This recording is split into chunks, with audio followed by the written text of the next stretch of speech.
están, mis amados? Buenas noches, ministro, ¿cómo está? Bien, Hermanos. ¿ustedes bien? Bien, gracias a Dios. Qué bueno. ¿El audio se escucha bien? Buenas noches. Perfecto. Sí.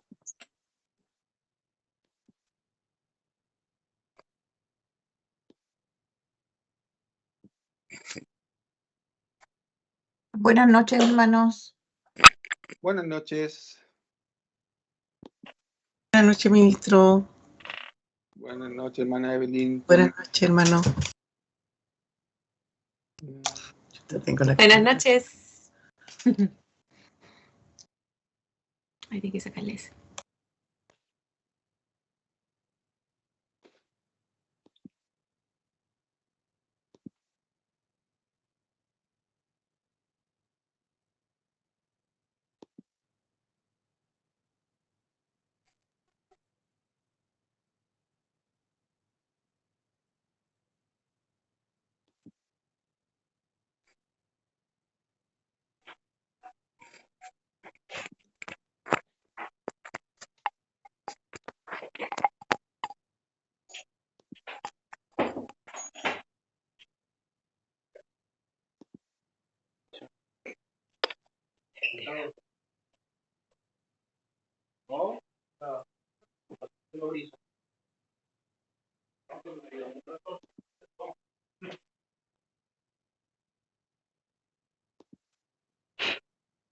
¿Alguien falta que esté con camarita? Hay varios que están sin camarita.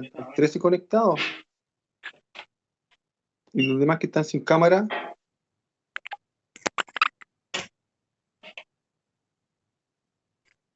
¿Qué pasa? Buenas noches, ministro. Yo le besé a su ahí temprano. Sí, usted sí está acusada. Gracias.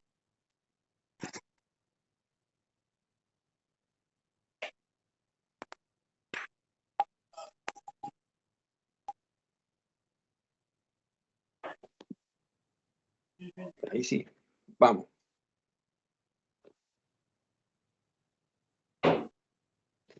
Hay algunos que están ahí medio enfermitos, están sin cámara. Así que, eso.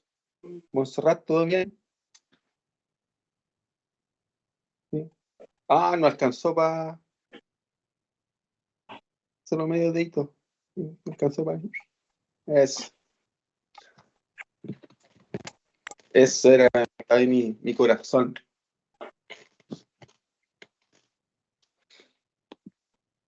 Ya.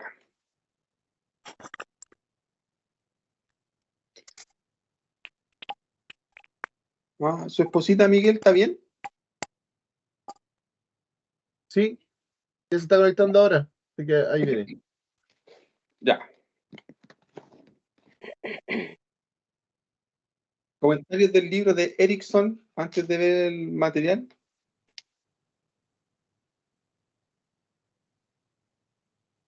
Ya, no le voy a preguntar, Montserrat, tranquila.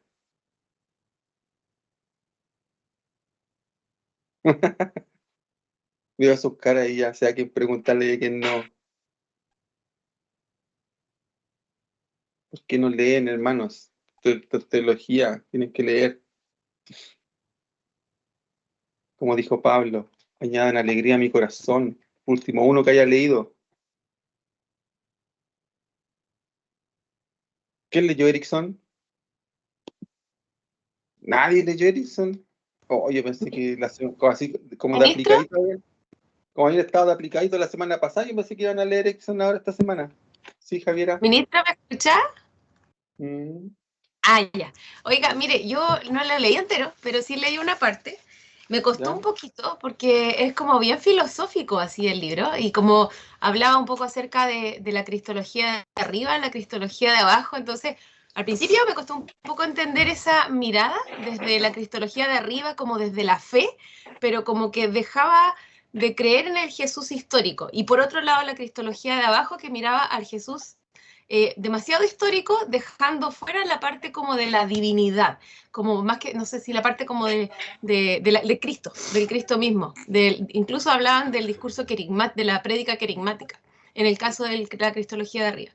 Pero llegué hasta la parte en donde dice, hablan de la fusión en el fondo de las dos fortalezas, de la cristología de arriba y la cristología de abajo, y ahí como que la unen. Entonces como que yo dije, ay, gracias Señor, porque encontraron como una postura que puede unir las cosas buenas de la cristología de arriba y la cristología de abajo. Y eso me gustó porque, sobre todo, en una parte que la quería leer porque me gustó, la anoté. Un segundo. Aquí. Me gusta porque dice, a ver, nuestro modelo implica no... Ah, no, mentira. No, sí. Ahí está, espérame.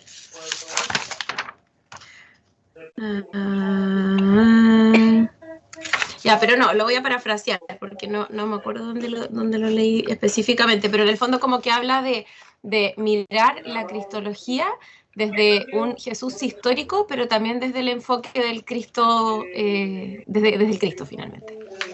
Eso, me enredé un poquito, pero es que fue un poco enredado. Ya, pero no, está bien.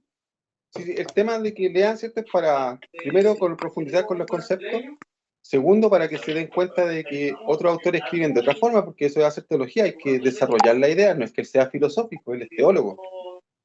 Y eso implica una capacidad de expresar, ¿cierto?, los conceptos que uno tiene, porque cuando nosotros nos preguntan cómo estuvo el culto, lindo, hermoso, y no hay más, pues.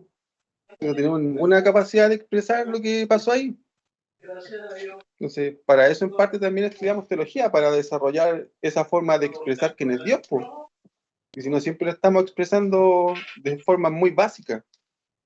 Y Dios nos ha dado una capacidad para poder expresarlo con una mayor profundidad. ¿Ya? Bueno, lo que leyó ahí Javiera, básicamente, ¿cierto?, es lo que leímos, lo que vimos en la clase 1, cristología de arriba y cristología de abajo. Como ustedes se dieron cuenta, para los que leyeron, Erickson se toma por lo menos unas 25 o 40 hojas en poder desarrollarlo. Lo que nosotros vimos en 3 PPT. Entonces, es importante que no solo se queden con lo de PowerPoint, porque los libros abarcan mucho más, ¿sí? Si no, lo que usted está haciendo es, ¿cierto?, adquirir conceptos, frases, que después las va a repetir, pero sin entender, ¿ya? Una cosa, y de lo que vimos también en el curso de Introducción a la Teología, que una cosa es que uno sepa algo, ¿cierto? Todos podemos saber lo que es un auto, pero no todos lo podemos conocer. Entonces, muchas veces en el mundo cristiano sucede eso. Sabemos quién es Dios, ¿cierto?, y sabemos lo que Él hace. ¿Cierto? Todos saben lo que hace un auto. Anda, echa humo, ¿cierto? Tiene puertas, lo conoce como un objeto, pero no lo conoce. Usted lo conoce, se sabe cómo frenar, cuándo frenar, cómo acelerar, ¿cierto? Si tiene algún detalle el auto, usted lo conoce, entonces sabe qué es lo que tiene que ajustar, le escucha los ruidos, ¿ya? Y el tema de conocer y saber genera muchas diferencias, porque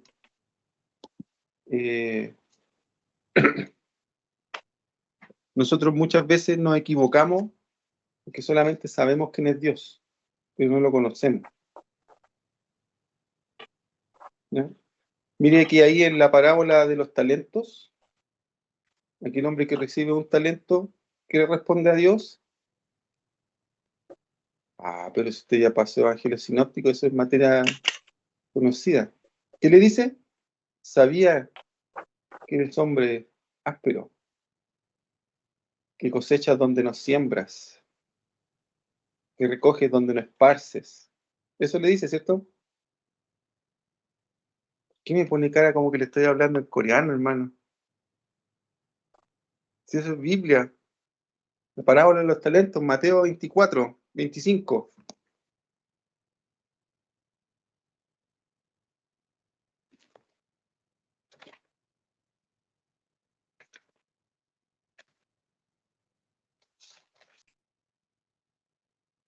Mateo 25, 26 dice, respondiendo su señor le dijo, siervo malo y negligente, ¿sabías que ciego donde no sembré y que recojo donde no esparcí? Por tanto, debías haber dado mi dinero a los banqueros y al venir yo hubiera recibido lo que es mío con los intereses. Porque cuando usted y yo solo sabemos quién es Dios y no le conocemos, entonces tomamos malas decisiones.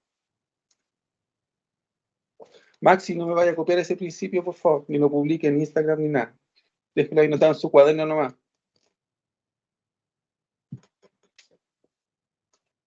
O si lo copia ahí, le pone abajo, MC, Marcelo Cárdenas. ¿Ya? Pero a veces no sucede eso. Solamente sabemos quién es Dios y nos hace tomar malas decisiones. Entonces, tenemos que conocerlo, ¿ya? Y ese es el desafío de hacer teología. Reflexionar, conocer, pensar, desarrollar la idea. No es adquirir conceptos doctrinales. Ya, vamos a ir a la clase de hoy día. Estamos en la clase 4 ya. ¿Cómo pasa el tiempo?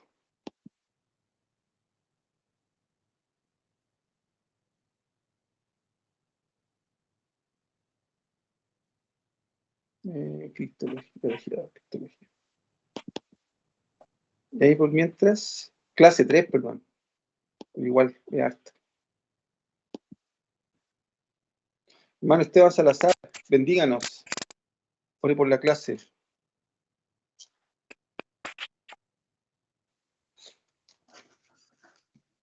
Bendiciones a todos. Buenas noches. ¿Se escucha, cierto? Sí. Perfectamente. Perfecto. Bueno, Padre, te damos gracias en el nombre de Jesús. Gracias por este tiempo. Gracias porque nos permites, Señor, estudiar tu palabra, Señor. Conocerte, Padre, es lo que más anhelamos. Nuestra alma, Señor, anhela conocerte. No solamente saber que tú eres Dios, sino que conocerte, profundizar.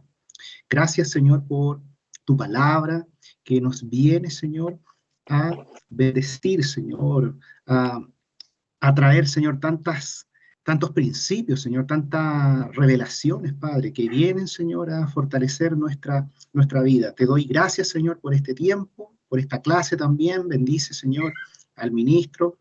Señor, dale tu sabiduría, que todo lo que, Señor, podamos aprender el día de hoy, Señor, sea para edificación nuestra, Señor, edificación del cuerpo, Padre.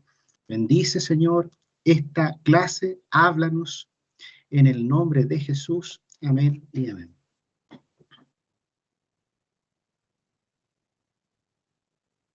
Amén. Bien, clase 3. Estamos aquí en Cristología, Teología 2. Estoy hablando a los teólogos del siglo XXI.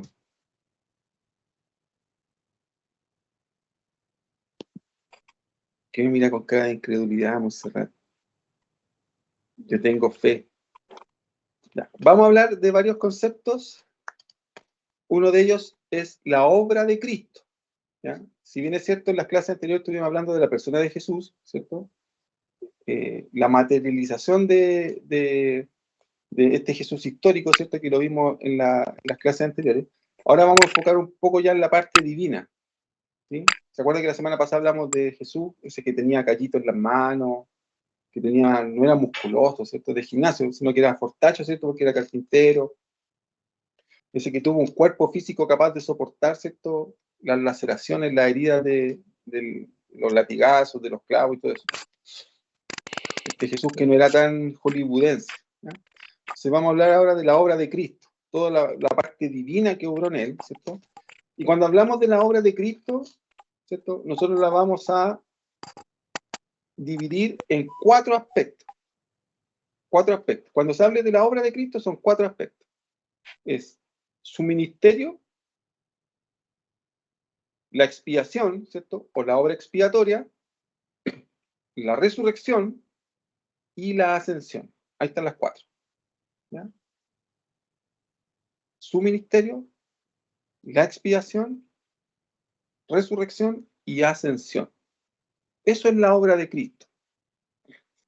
Si nosotros de alguna u otra forma dejamos fuera alguno de estos aspectos, ¿ya? Entonces no está la obra completa de Cristo, ni desarrollada, ni tampoco aplicada en la vida del creyente. ¿Ya? Algunos solamente llegan hasta su ministerio, están todavía ahí, ¿cierto? En solo Jesús, Jesús hombre, ¿cierto? Hay otros que llegan hasta la expiación, la muerte, ¿cierto? La muerte vicaria en la cruz, y tienen todavía a Jesús crucificado, y solamente conocen hasta ahí. ¿Ya? Algunos llegan hasta la resurrección, y muy pocas veces, ¿cierto?, miramos o vemos como la obra completa, donde se cierra toda la obra de Cristo en la ascensión. ¿No? Por eso es que fue importante que antes de este curso, por si usted no lo notó, ahora yo se lo digo, ¿cierto?, revisamos el libro de Hechos, porque la primera parte del libro de Hechos habla de este aspecto, de la ascensión, ¿cierto? Y cómo se desarrolla una obra ahí también, ¿cierto?, de Jesús, Cristo, con los discípulos. Recuerde que después de su resurrección, Él está ahí 40 días, ¿cierto?, ya no discipulándolo, sino que mostrándole el reino de Dios. Entonces, obra de Cristo son 4 aspectos. Esa es pregunta de teología de kinder. Ahí va a ir clavada esa pregunta, así que tiene que aprendérsela de memoria. ¿Sí? Luego vamos a ir desarrollando cada uno de esos puntos, ¿cierto?, para ver en qué consistía. Ahí está el primero. El desarrollo de su ministerio. ¿Todos ven la PPT o no? ¿Qué dice el desarrollo de su ministerio?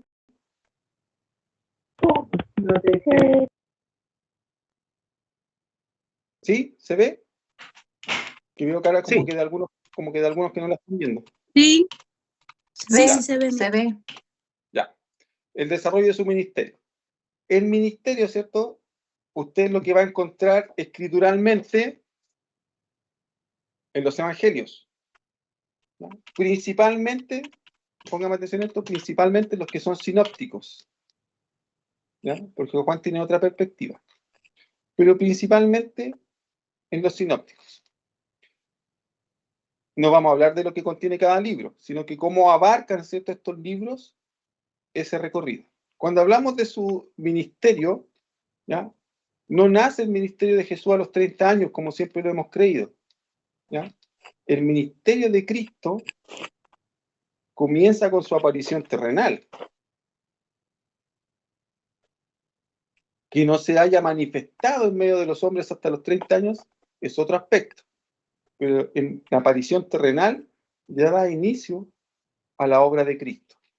O sea, ver cómo, ¿cierto?, Dios, aplicando su gracia, ¿cierto?, entonces usa la vida de una mujer, María, para manifestar, ¿cierto?, de forma humana la figura de Cristo, por medio de Jesús.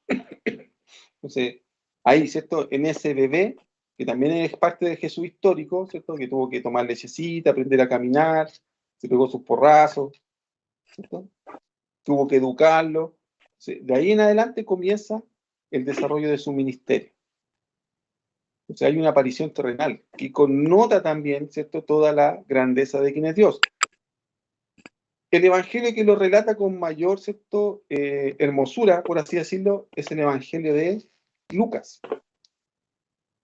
que se toma todo el tiempo para describir entonces, ¿cierto?, lo que primero pasa con Zacarías y Elizabeth, para manifestar al profeta que ha de preparar el camino, y luego, ¿cierto?, viene todo el desarrollo de la historia con la concepción de Jesús, ¿cierto?, cómo se le aparece ahí a María, y entonces, ¿cierto?, luego viene el alumbramiento.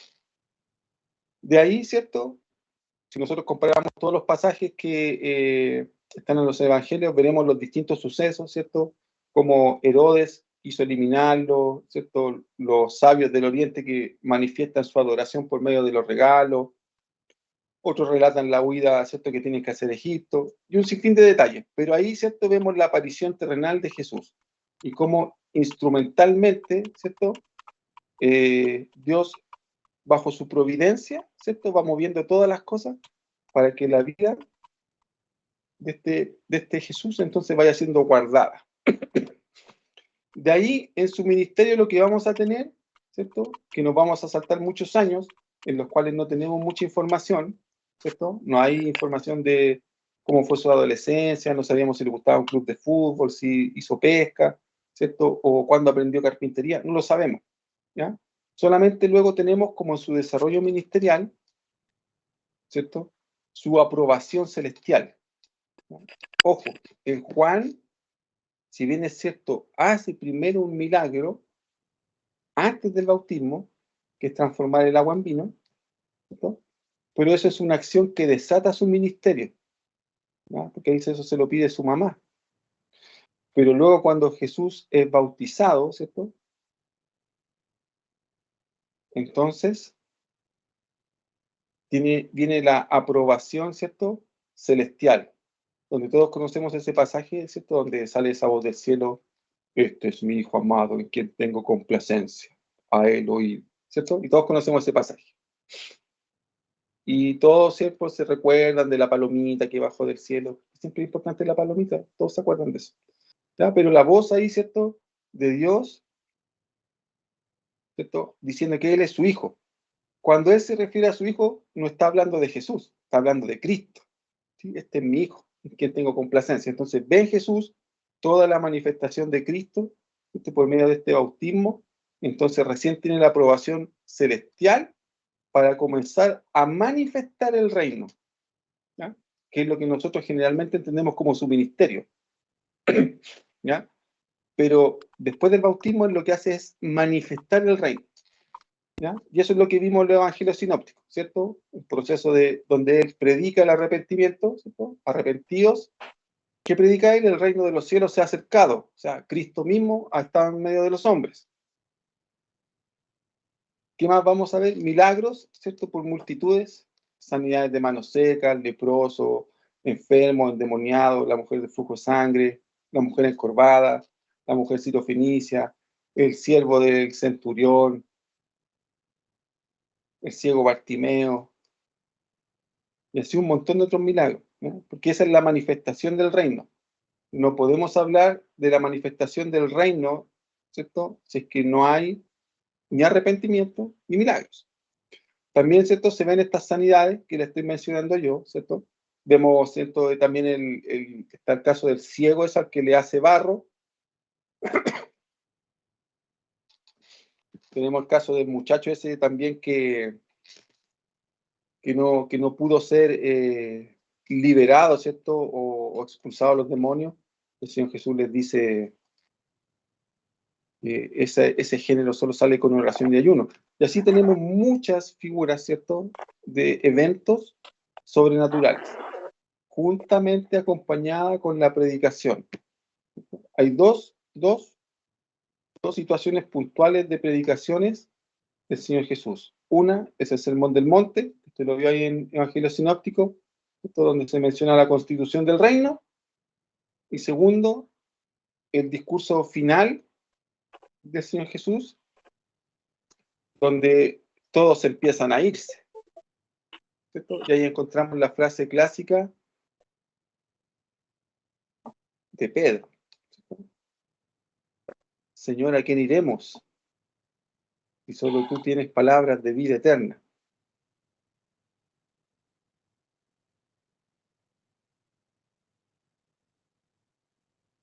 Otras predicaciones no hay registro, porque si usted lee los evangelios correctamente, lo que se va a dar cuenta es que son, ¿cierto?, narrativas de eventos y sucesos que narran milagros y sanidades, o parábolas, ¿cierto?, en algunos casos, enseñanza. Pero predicación propiamente tal, tenemos estos dos casos. Luego de eso, ¿cierto?, cómo se continúa manifestando o cómo se continúa desarrollando su ministerio, viene la obra expiatoria, ¿no?, que tenía que ser en esa cruz, ¿ya? Ahí lo vamos a ver con mayor detalle a qué se refiere. ¿Cierto? Y por qué tenía que ser de esa forma, ¿no? La obra expiatoria, su muerte. Y vamos a ver un poquito en detalle, aunque ya lo hemos conversado, pero cómo es esta muerte. Luego vendrá, ¿cierto?, su proceso de resurrección, ¿ya? Y ahí también vamos a hablar de los aspectos tanto físicos, ¿cierto?, el tema de su cuerpo, lo que sucedió, y finalmente la ascensión. Todos esos puntos que están ahí son su ministerio, ¿ya? El ministerio del Señor Jesús, perdón, termina, ¿cierto?, aquí en el libro de los Hechos,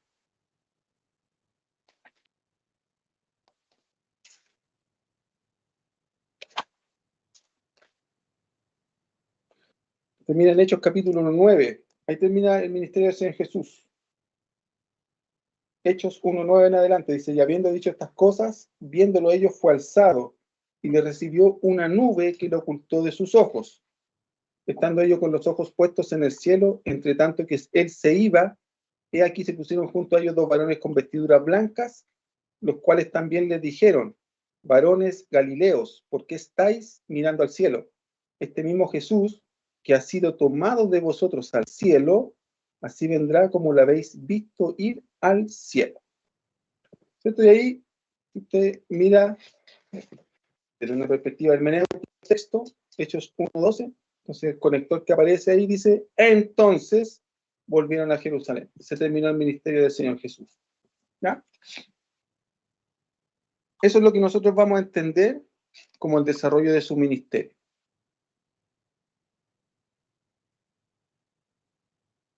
Y todo esto nosotros lo apreciamos en los evangelios. La expiación, ¿cierto? Vimos que aquí estaban estos últimos 3 puntos. Obra expiatoria, resurrección y ascensión. Vamos a hablar ahora entonces de la expiación. ¿Por qué es necesario que Jesús muera? No Cristo, es Jesús que muere. ¿Por qué era importante? ¿Cuál es la causa de la expiación? ¿Ya? Porque ahí también nosotros como debiluchos cristianos siempre decimos por causa del pecado, pero no tenemos un entendimiento mayor. ¿Ya? Ahora vamos a descubrir o vamos a verlo, si es que alguno no lo ha visto, por qué Jesús tenía que morir. ¿Ya? Porque desde alguna perspectiva Dios podría haber solucionado todo en el Edén. Sí, podría haberlo solucionado. Desde otra perspectiva, Dios podría haber solucionado todo en el cielo. Sí, podría haberlo solucionado si Dios tiene todo el poder, toda la autoridad. Pero hay algunos aspectos de legalidad, hay algunos aspectos de soberanía, hay algunos aspectos de inmutabilidad de Dios, ¿cierto? De su preordenación y de esos atributos que son únicos de Dios, que impedían que el hombre pudiera ser, ¿cierto?, redimido de alguna forma distinta.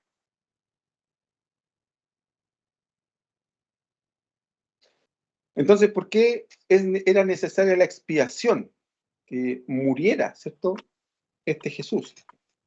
Primero porque el pecado del hombre, ¿cierto?, está tan arraigado ahí, ¿cierto?, en lo que se produce en Génesis capítulo 1, que el pecado no es que el hombre haya comido un fruto, llámese manzana, mango, sandía, no es eso, ¿ya? Sino que el pecado, ¿cierto?, es la intención del hombre, bajo el engaño de la serpiente, ¿cierto?, de querer convertirse en alguien igual a Dios, la rebeldía. ¿Ya? Y eso dañó, ¿cierto?, produjo corrupción, produjo algo irreparable. ¿Ya? Nuestra vida está irreparablemente dañada sin Cristo. Suena fuerte eso, pero es la verdad, es nuestra realidad. Alguien sin Cristo está irreparablemente dañado. ¿Ya? En el sentido de la corrupción.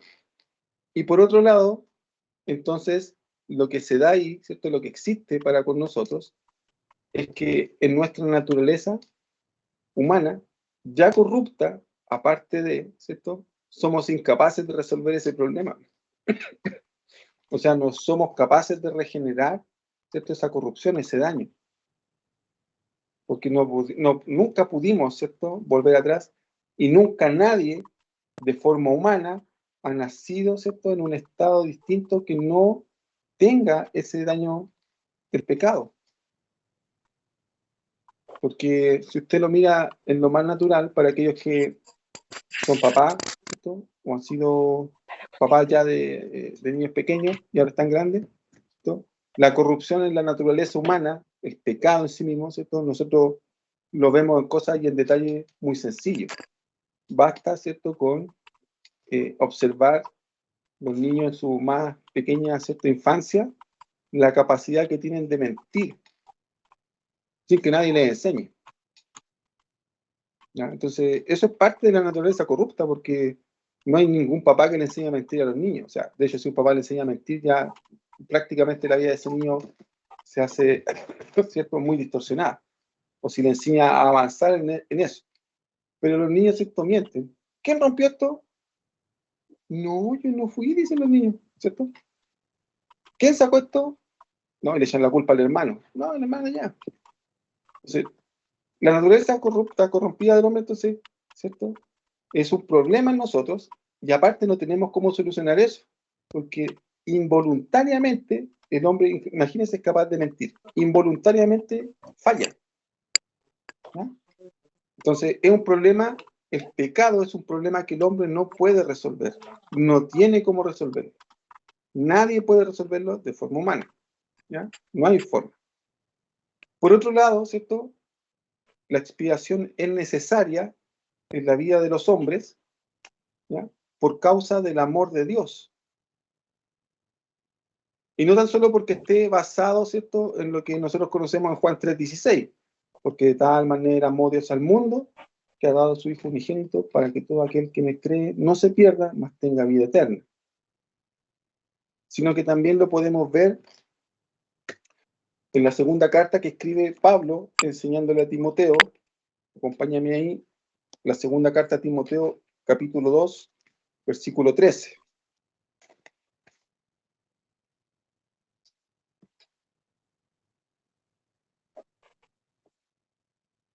¿Ya? Esto aquí está describiendo, ¿cierto?, un atributo de Dios, su inmutabilidad. ¿Ya? Lo que nosotros tenemos que ver en el amor de Dios es que el amor de Dios no es un amor emocional, ¿ya? Es un amor decisional. Cuando Dios crea al hombre, no lo crea por una necesidad. Dios crea, no, porque Dios es, ¿cierto? Nosotros lo estudiamos en Grudem, Dios es independiente. Dios no necesita de nada ni de nadie. ¿Se recuerda de eso, cierto? No me va a poner, no me esté poniendo caras de que le estoy hablando en otro idioma.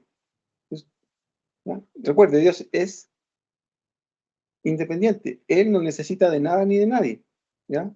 Si por alguna razón, ¿cierto?, nosotros pensamos que Dios se entristece o que Dios se siente perjudicado porque usted y yo no le adoramos, porque faltamos a la iglesia o porque nos equivocamos, todavía no conocemos a Dios. Solamente estamos en el saber. ¿Ya? Recuerde, Dios es independiente. Entonces, cuando Dios en Génesis 1 dice, hagamos al hombre a nuestra imagen y semejanza, Dios toma una decisión. El amor de Dios es un amor decisional. Como Él es independiente, entonces si el hombre falla o no falla, es un tema, ¿cierto?, que Él no va a dejar de ser. Y su inmutabilidad hace que esta decisión hacia el hombre nunca cambie. ¿Ya? Por eso, ahí cuando Pablo le escribe a Timoteo, en el capítulo 2:13 de esta segunda carta, le dice, si fuéramos infieles, Él permanece fiel. Él no puede negarse a sí mismo, porque Él nunca va a cambiar. ¿Sí? Recuerde, de hecho, Santiago también, en el capítulo, no me acuerdo en cuál de los dos capítulos, si en el 1 o el 2, habla que él dice que, no es Santiago, pero en la escritura hay uno de los apóstoles de las cartas universales dice que en él no hay sombra de variación. ¿Ya? Entonces, el amor de Dios, esa decisión de haber hecho al hombre, ¿cierto?, lo que vimos en Teología 1, esa decisión de Dios de haber creado el hombre y de que llegue a ser como Cristo, eso nunca va a cambiar en la vida. Nunca. Nunca va a dejar de ser con nadie. Por más que sigan naciendo hombres pecadores. Dios no se va a negar a eso, ni va, ¿cierto?, a rechazar eso, no. Para Dios, ¿cierto?, Dios hizo al hombre a su imagen y semejanza, y de alguna otra forma, ¿cierto?, los que se vuelvan hacia Él llegarán entonces a este propósito. El amor de Dios, entonces, es una decisión electa. Por eso era necesario, Es otra, la negrita. ¿cierto?, que se produjera esta expiación, porque si no, nosotros no podíamos resolver el problema. Como Dios no cambia, entonces Dios está diciendo, no, el hombre fue mi decisión, yo no lo necesito, pero fue mi decisión, Yo lo amo y no voy a renunciar a él. Entonces, voy, ¿cierto? Gobierno, ¿cierto? Y las flechas esas que empujan todas las cosas que vimos en la lámina, la providencia, para que las vidas de algunos como la suya y la mía, entonces lleguen a ser como Cristo. Dios, el amor de Dios no va a dejar de ser, ¿ya? Ahí también está cuando Pablo escribe en la carta a los Corintios, ¿cierto? Dice que todas las cosas pueden pasar, la ciencia, la profecía, pero el amor no dejará de ser, ¿ya? Porque el amor de Dios no va a cambiar. Por otro lado, fíjese que en términos de lo que es la legalidad de Dios, ¿cierto? En todos estos atributos incomunicables que vimos de que son muy propios, ¿cierto? Dios no puede renunciar a aplicar la justicia, ¿ya? O sea, no es que Dios se tapa los ojos, ¿cierto? Y se olvida. No. Tenía que aplicar, ¿cierto? La justicia para poder eliminar, ¿cierto? El pecado. O sea, Dios no era tan fácil como decir, sí, bueno, lo perdono. No. Por causa de la justicia, el pecado tenía que ser redimido. Mire, vamos a leer 4 pasajes, que lo más probable es que usted conozca solamente la primera parte, ¿cierto? O tenga en su memoria la primera parte de este pasaje. Veamos lo que dice Éxodo 34, 7. Y esto, mis amados de Dios, veámoslo como la justicia de Dios, pero de un aspecto muy beneficioso para nosotros, no como algo que tiene que ver con un castigo. Porque si este castigo hubiese tenido que venir sobre nosotros, de cierto que no existimos, ¿ya? Mire lo que dice Éxodo 34, 7. Vamos a leer del 6, un pedacito, porque ahí están los versículos que usted generalmente conoce. 34, 6. Dice, y pasando Jehová por delante de él, refiriéndose a Moisés, proclamó, Jehová, Jehová, fuerte, misericordioso y piadoso, tardo para la ira y grande en misericordia y verdad. Versículo 7, que guarda misericordia a millares, que perdona la iniquidad, la rebelión y el pecado. Pero ¿qué dice después? Y que de ningún modo tendrá por inocente al malvado. O sea, por mucho que Dios ama al hombre, aquí está, ¿cierto?, el tema del pecado, ¿cierto?, como un elemento, como ese punto, esa mancha que no puede salir de la vida del hombre. Y Dios tiene que buscar la forma, ¿cierto?, de aplacar. Por eso, Cristo, ¿cierto?, en esta vida de Jesús, entonces tiene que morir, porque el pecado tiene que ser expiado. Alguien tiene que pagar. Aquí, ¿cierto?, como decimos en Chile, no se puede hacer perro muerto, ¿cierto? Jesús nos perdonó, ¿cierto? Y para la casa, no. De todas formas, alguien tenía que pagar el pecado. Alguien tenía que asumir las consecuencias. Por eso entonces, ¿cierto? Jesús, ¿cierto?, estando en la cruz, recibe toda esa carga de pecado. ¿Ya? Mire lo que dice en Números 14, 18. Para que nos demos cuenta que es un elemento repetitivo a través de toda la historia del Nuevo Testamento. O sea, perdón, del Antiguo. Números 14, 18.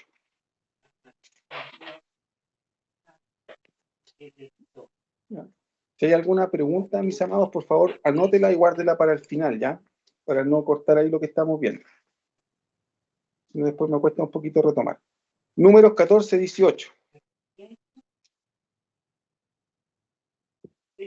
¿Qué dice? Jehová, tardo para la ira y grande en misericordia, que perdona la iniquidad y la rebelión. ¿Qué dice después? Aunque en ningún modo tendrá por inocente al culpable, que visita la maldad de los padres sobre los hijos hasta los terceros y hasta los cuartos. ¿Quién eran los culpables? Nosotros. O sea, Dios tenía que de alguna forma, ¿cierto?, pagar eso legalmente. y no lo podía hacer con nosotros, porque si lo hacía con nosotros dejábamos de existir. Pero como Él es fiel y no puede negarse a sí mismo, entonces no lo puede hacer. Entonces, el único medio, ¿cierto?, es que en este caso su Hijo, ¿cierto?, en la forma de Jesús, cargue todo el pecado de la humanidad. Proverbios 11:21.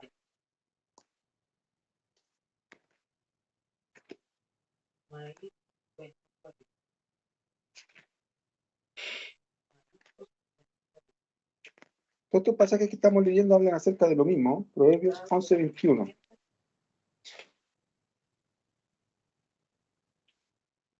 11:21 dice: tarde o temprano el malo será castigado, mas la descendencia de los justos será librada. ¿No? Nahum 1:13. Nahum, profeta menor.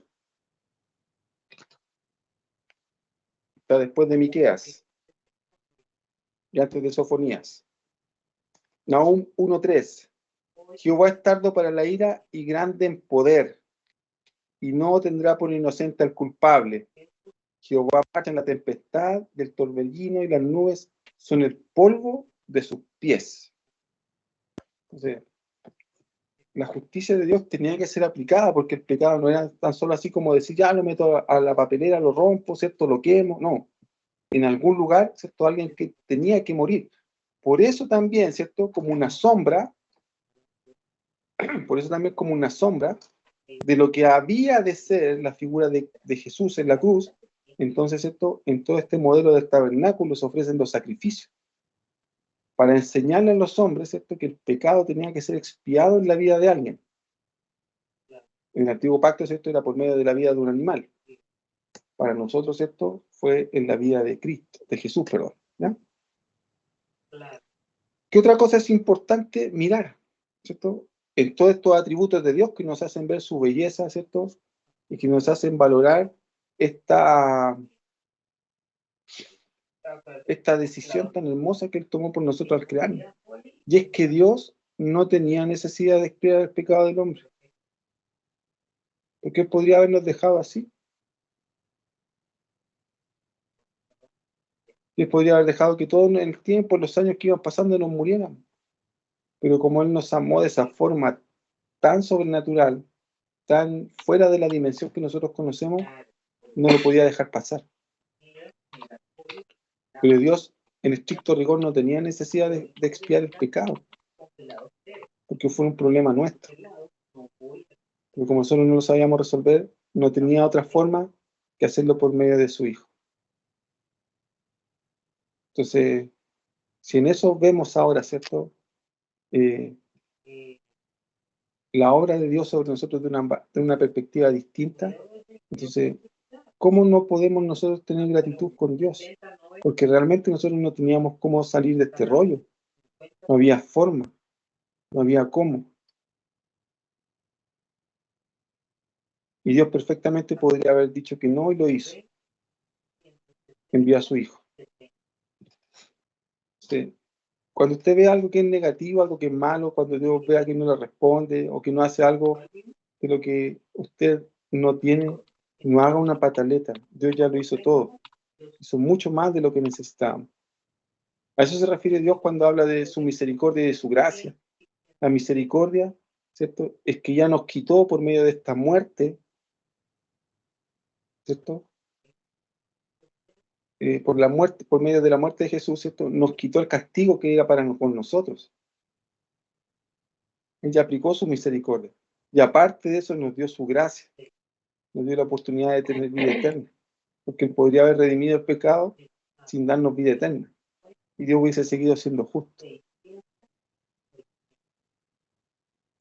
Podríamos haber muerto en lo natural, sabiendo que no teníamos ningún pecado, pero no disfrutar de la eternidad con Él. Esa es la gracia. Entonces, no hagamos estos berrinches de lo que Dios no nos da o de lo que Dios no cumple, porque Dios ya hizo todo lo que necesitamos. Por eso Pablo en Colosenses dice que en Él ya estamos completos y que no necesitamos nada, porque ya no tenemos un castigo que pagar y tenemos una vida en la eternidad para disfrutar.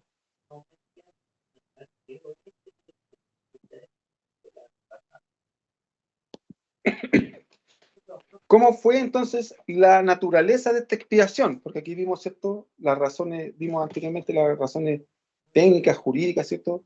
Teológicas. Vamos a hablar de dos conceptos, ¿ya?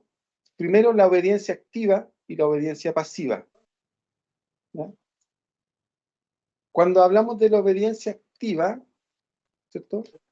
Estamos hablando de la cualidad de Cristo, ¿cierto? De sujetarse a Dios, Padre, por así decirlo, ¿cierto? Y venir. Filipenses capítulo 2.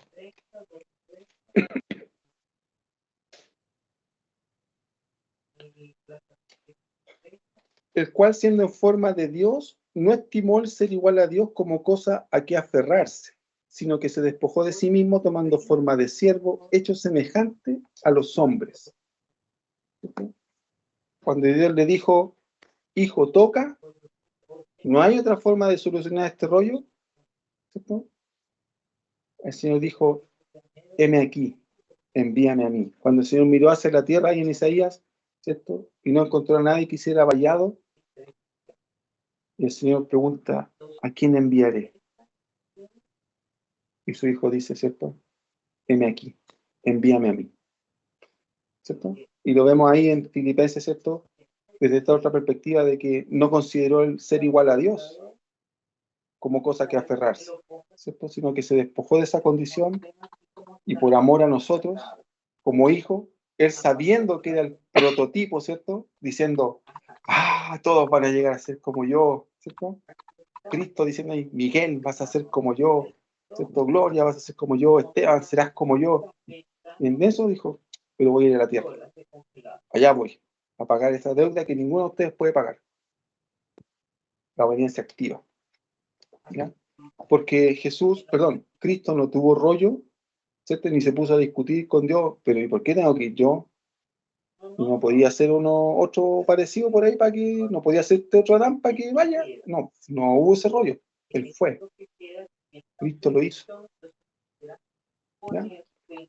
Y en la tierra, ¿cierto? Cuando se manifiestan estos sufrimientos de Cristo, en la persona de Jesús, entonces vemos la obediencia pasiva. ¿Sí? Porque ahí hay cosas pasivas no desde un aspecto negativo, sino que sufrimientos y una obediencia pasiva en el hecho de que son cosas que él no puede manejar ni controlar, como Cristo. Por ejemplo, un detalle, ¿cierto? Que le dolieran los dientes, que le dolieran al salir los dientes, que le doliera la espalda, que le doliera, ¿cierto? Los brazos, que estuviera cansado. Son parte de esa obediencia pasiva porque él tenía que sujetarse, ¿cierto? Él no tenía una herida y la herida se le tenía que sanar. Él no se hacía un automilagro para sanarse, ¿cierto? Sí, muchas de las cosas, ¿cierto?, en su vida fueron, ¿cierto?, también sufrimiento. Imagínense, él caminó por la tierra de Palestina, 3 veces la recorrió para caminar. Se cansó, le dolían los pies, se enterraba piedras del camino, se quemó la piel, porque igual había sol, le daba sed, tuvo hambre, ¿cierto? Seguramente durmió de forma incómoda. O sea, hay muchas cosas en la vida natural, ¿cierto? Seguramente haciendo carpintería, puede que se haya sacado algún pedacito de dedo, puede que a lo mejor se martilló, puede ser que se ramilló, ¿ya? Pero hay sufrimientos que son propios de la vida, ¿ya? Propios de la vida también como el rechazo, ¿cierto? La negación. En esos aspectos es donde nosotros vemos la obediencia pasiva, en su vida. También, ¿cierto? En la parte de la vida lo vemos hasta el último minuto, cuando llega, ¿cierto?, ahí al Getsemaní. Él tenía miedo, estaba nervioso, estaba asustado. Porque por mucho Cristo que haya estado en él, su cuerpo físico, ¿cierto?, tenía que pasar por este sufrimiento. O sea, los clavos le dolieron, hermano.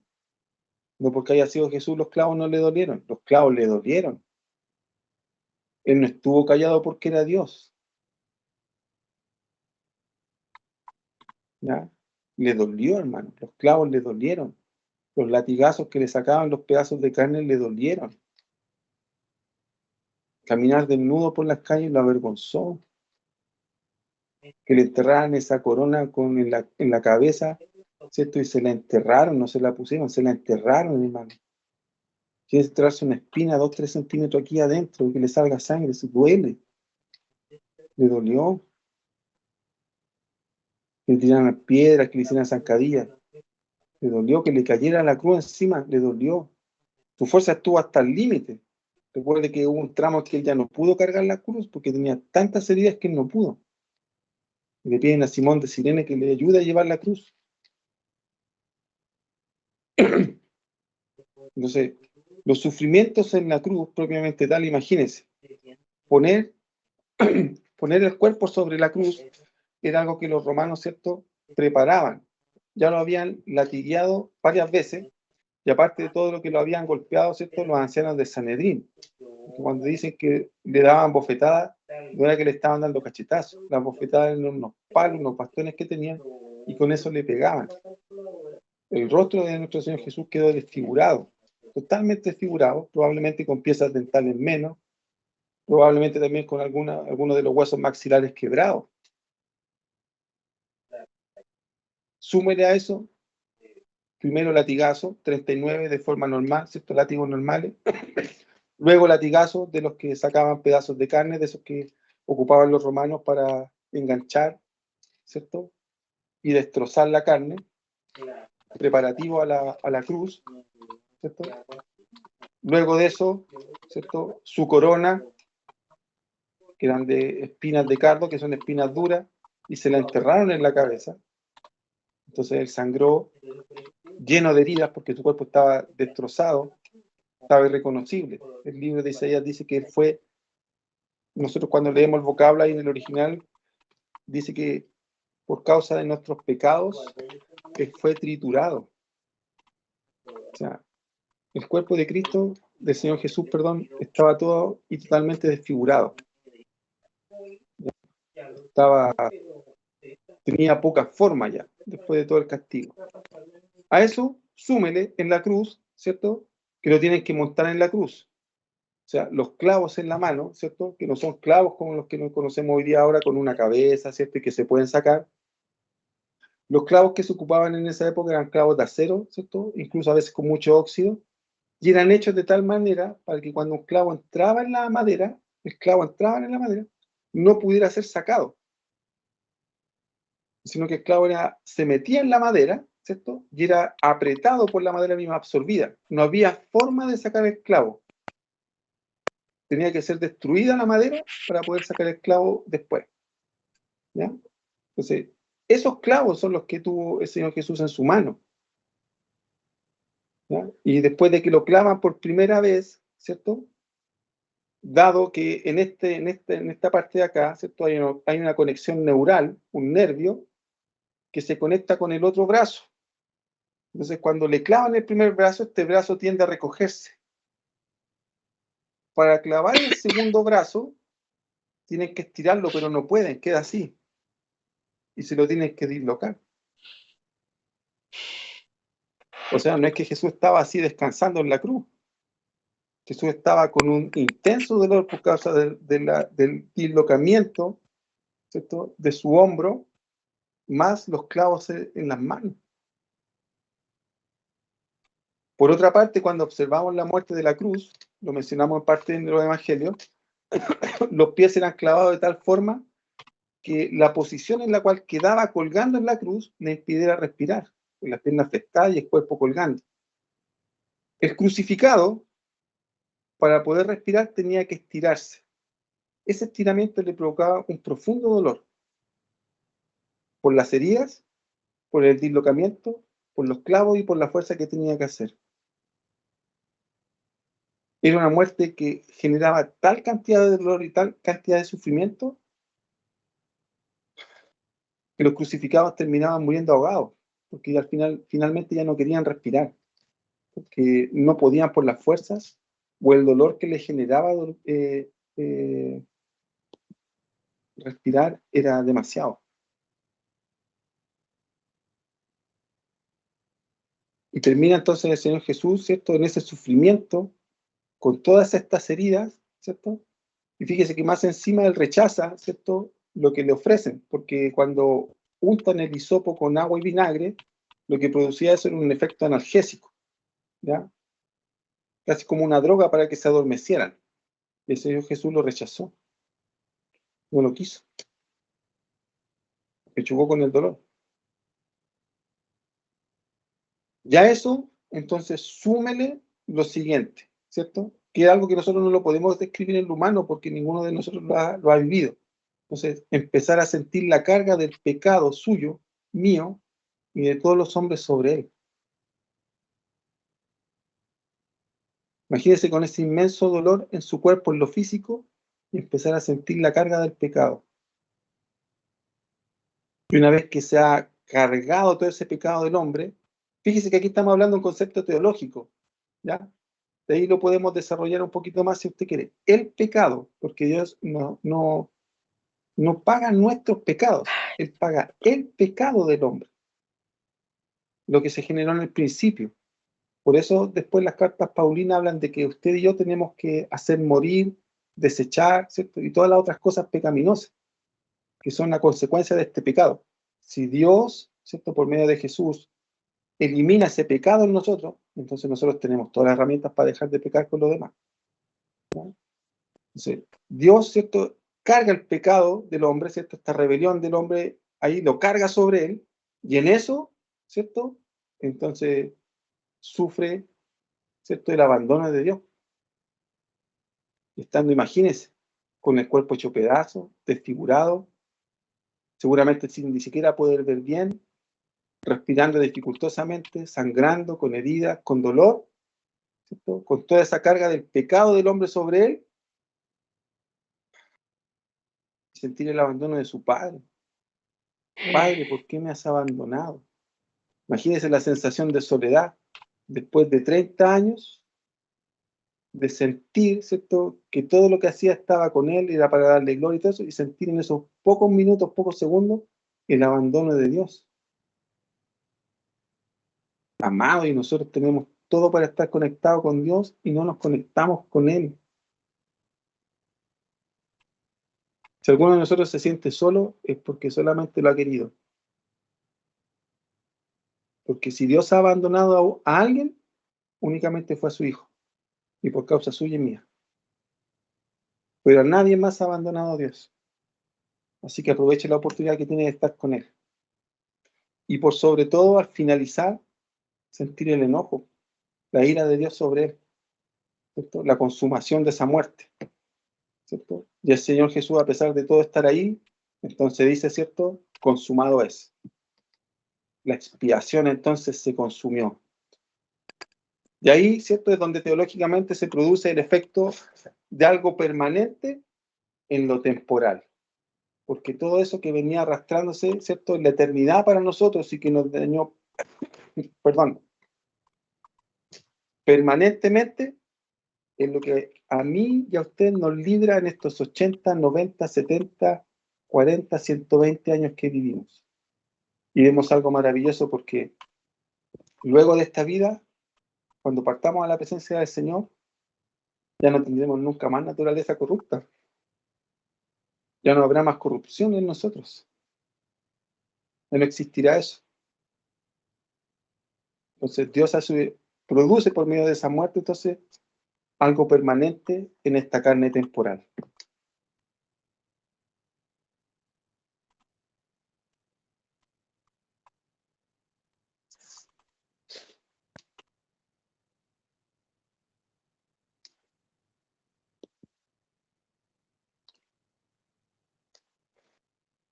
Seguimos con la expiación en cuanto a su naturaleza.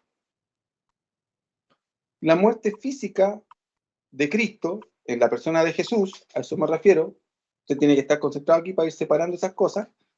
Entonces, satisfació 4 aspectos que nos eran inherentes a nuestra condición pecadora, a nosotros, ¿ya? Y esto es lo que tiene que ser motivo de gratitud para con Dios. Nosotros merecíamos morir como castigo por el pecado. Éramos nosotros. No normalice la muerte de Jesús. No haga algo común. Si realmente vamos a escribir en nuestro corazón para agradecerle, hágalo, pero no lo haga por cumplir. Hágalo con conocimiento, con entendimiento. Porque nosotros teníamos que estar ahí. Nosotros éramos los que merecíamos sufrir la ira de Dios por este pecado. Nosotros estamos, ¿cierto? O estábamos separados de Dios por causa del pecado. Ahora, por causa de la expiación, tenemos una nueva forma de entrar y estar con Él.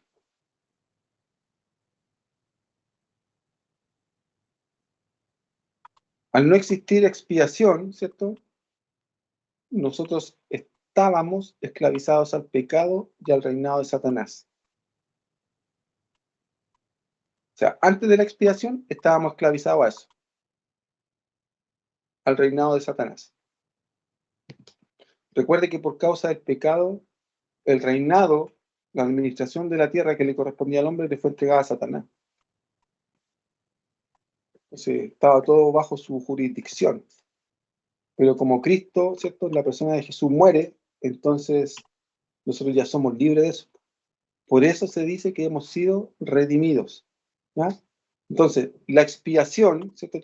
Esto que hemos estado hablando de su muerte, ¿cómo lo hizo Dios en la persona de Jesús?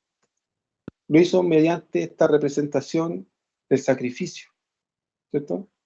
Todo lo que habíamos visto nosotros en el Antiguo Testamento, en el arca, el tabernáculo, el templo, estos sacrificios entonces son sombra de lo que hizo, ¿cierto?, el Señor Jesús. La expiación, la muerte vicaria, ¿cierto?, dolorosa, ¿cierto?, sacrificial.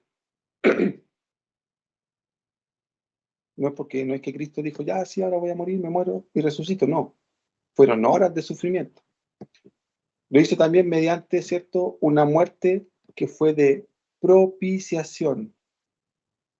¿Qué quiere decir eso? Que fue presentada como una ofrenda.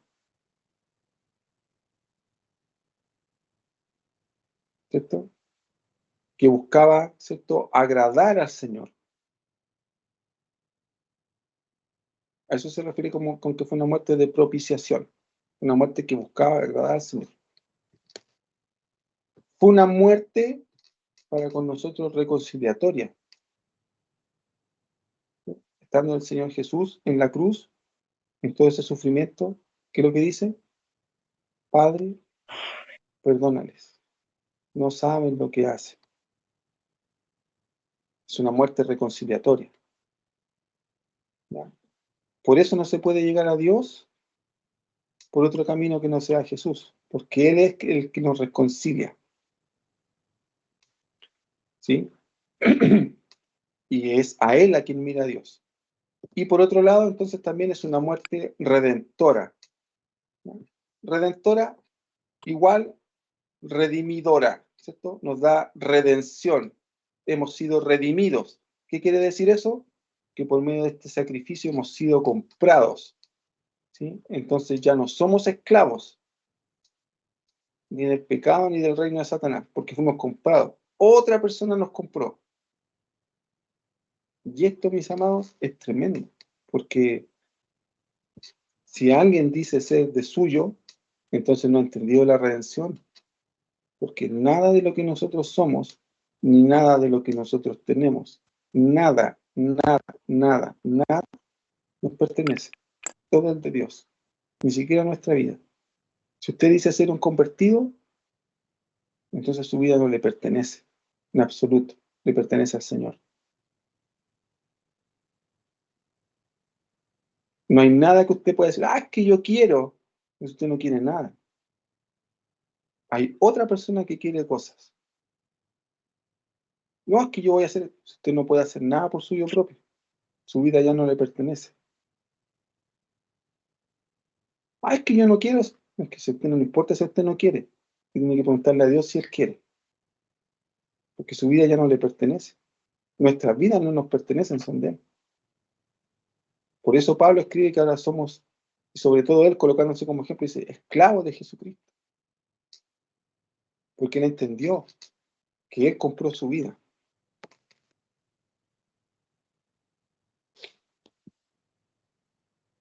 ¿Ya? Vamos a cambiar de tema entonces, vamos a pasar a la... Ahí murió, ¿cierto? El Señor Jesús. Y conocemos su estado en la cruz, ¿cierto? Muere ahí, ¿cierto? A las 3 de la tarde, según nuestro sistema de reloj. ¿Cierto? Dice el relato bíblico que los cielos se oscurecieron y llueve, ¿no? Y todo lo que conocemos con respecto a su muerte. ¿Qué sabemos entonces de su resurrección y su ascensión? ¿Ya? Que fue un evento único. ¿Ya? El Señor Jesús no resucitó múltiples veces. ¿Ya? Es un evento distinto a todas las otras resurrecciones que sucedieron. ¿Por qué? Porque si bien es cierto, en los evangelios se narra la resurrección de Lázaro, pero Lázaro vuelve a morir. Jesús, ¿cierto? Jesús Cristo se resucita, pero no muere. Es una resurrección totalmente distinta, en otro poder. ¿Ya?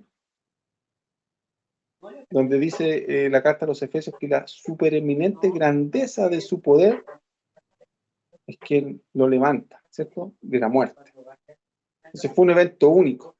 Por eso que no hay forma, ¿cierto?, de justificar, ¿cierto?, cuando alguien pide evidencias lógicas de la resurrección del Señor, ¿cierto? Le dice, demuéstrame que Jesús resucitó, demuéstrame que el Señor resucitó, demuéstrame. No se puede porque fue un evento único. ¿Ya? No se puede reproducir la resurrección del Señor, no hay forma. ¿Ya? Por eso la forma y el método de demostrar la resurrección del Señor Jesús por medio de testigos. ¿Ya? Entonces fue un evento único, distinto. ¿Ya? Fíjese, pues el cuerpo resucitado no se vio expuesto después de esta muerte ni a envejecimiento, ni a deterioro, ni a enfermedad, ¿cierto? Pues de haber sido así, hubiese vuelto a morir. Entonces, este cuerpo que resucita es un cuerpo que resucita sin corrupción.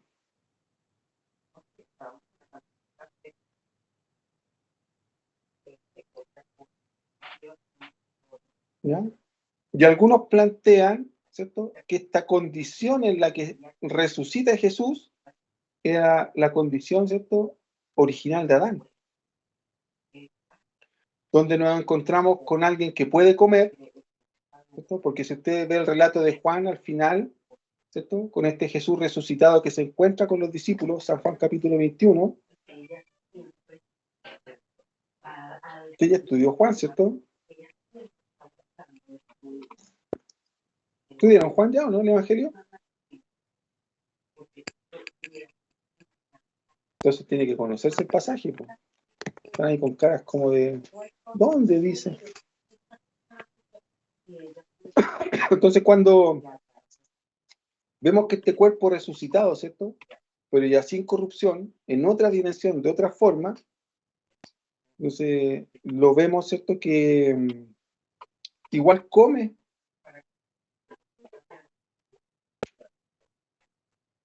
Juan capítulo 21. Veamos el versículo 8 en adelante. Y los otros discípulos vinieron con la barca arrastrando la red de peces, pues no distaban de tierra sino como de 200 codos. Al descender a tierra vieron brasas puestas. El Señor estaba con la parrillita ahí. Le ha sido bueno ser discípulo del Señor. Vieron brasas puestas y un pez encima de ellas y pan. Y Jesús les dijo, traed los peces que acabáis de pescar. Subió Simón Pedro y sacó la red a tierra, llena de grandes peces, 153. Y aun siendo tantos, la red no se rompió. Y les dijo Jesús, venid, comed. Y ninguno de los discípulos se atrevía a preguntarle, ¿tú quién eres? Sabiendo que era el Señor. Vino pues Jesús, tomó el pan y les dio, y asimismo el pescado. Esta era ya la tercera vez que Jesús se manifestaba a sus discípulos después de haber resucitado de los muertos.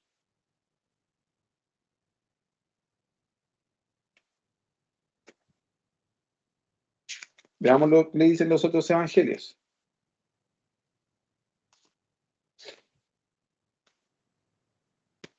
Y aquí vamos a ver varios aspectos importantes. Lucas, capítulo 24.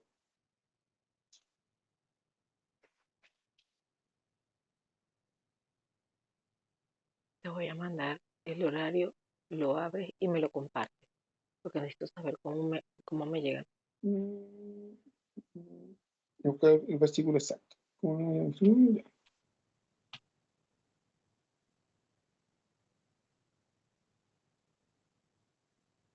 ¿Se ve de una vez? Ya. Lucas 24, versículo 29 en adelante. Mas ellos lo obligaron a Ajá, quedarse pincha. diciendo: quédate con nosotros, porque se Y hace así, tarde y arriba, el día ya ha voy a los tres declinado. botones y me dice Entró compartir y me lo pues pasas a mí. a quedarse con ellos. Aparte. Y aconteció que estando sentado con ellos a la mesa, tomó el pan y lo bendijo, lo partió y les dio. Entonces les fueron abiertos los ojos y le reconocieron, mas él se desapareció de su vista. ¿Ya? Entonces, este cuerpo tenía una forma dimensional, ¿cierto? Resucitado distinto. Por eso se dice que probablemente era muy similar al cuerpo de Adán originalmente, porque tenía facultades que por medio de la corrupción, ¿cierto? El causa del pecado del hombre, se dañaron. ¿Sí? Fíjese que estando en un cuerpo físico que puede comer, no se puede desvanecerse.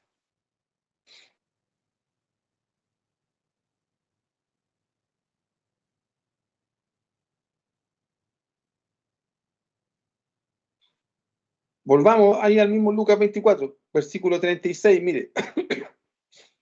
Mientras ellos aún hablaban de estas cosas, o sea, ¿cierto? Lo que estaba en los versículos 30 en adelante, Jesús se puso en medio de ellos, o sea, volvió a aparecer y les dijo: paz a vosotros. Entonces, espantados y atemorizados, ¿quién no, hermano? Imagínense, usted está viendo ahí, ¿cierto? A Estebancito en la pantalla y de repente desaparece y vuelve a aparecer y desaparece y vuelve a aparecer. Santo Padre, ¿qué le pasa a este hermano? Daría susto. ¿Ya? Entonces, mire, entonces espantados y atemorizados pensaban, Entonces a que Nurdi veían y a espíritu. Bárbara. Tengo que agregar Pero a él les Nurdi y a dijo, Bárbara. fíjese, eso nos confirma que el cuerpo no era espiritual. ¿Por qué estáis turbados si vienen a vuestro corazón estos pensamientos? Mirad mis manos y mis pies, que yo mismo soy. Toquen, palpen y ved, porque un espíritu no tiene carne ni huesos, como veis que yo tengo. Y diciendo esto, les mostró las manos y los pies.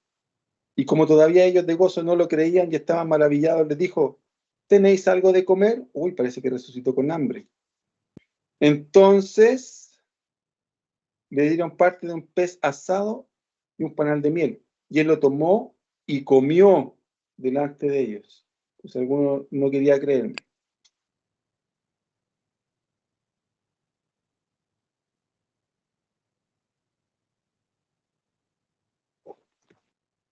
Entonces, esta resurrección, entonces, lo que provoca, ¿cierto?, es un cuerpo en una nueva dimensión, resucitado físicamente, imagínense, con todas las llagas, las heridas, ¿cierto? A lo mejor en ciertas medidas regenerado, porque ahí el Evangelio no lo dice, pero probablemente a lo mejor por causa de la ropa que llevaba encima, ¿cierto?, lo que estaba vistiendo, a lo mejor no se le veían todas sus llagas, pero sí la de las manos y la de los pies, ¿cierto? Nos damos cuenta que es un cuerpo que puede desaparecer, que puede aparecer. Es un cuerpo que come, ¿cierto? Entonces, es un cuerpo que está ahí, ¿cierto?, en una nueva dimensión. Sufre una transformación de lo material a lo espiritual.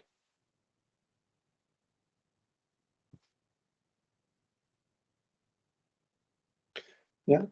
Y aunque, fíjese, y aunque Jesús les muestra las manos, ¿cierto?, y les dice: toquen, palpen, los discípulos no lo tocaron. ¿Ya? Algunos plantean que si lo hubiesen tocado, entonces el cuerpo se hubiese, ¿cierto?, corrompido por causa del pecado. Pero eso ya es, ¿cierto?, conjetura, no lo sabemos.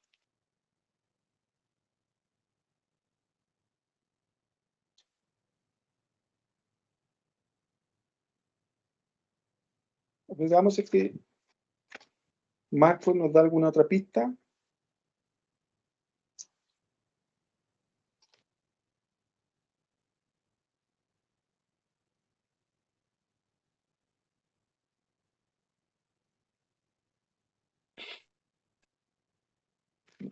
Marcos no nos dice mucho. Veamos lo que dice Mateo. Tengo que esperar terminar la grabación porque desde el chat de aquí no la puedo añadir.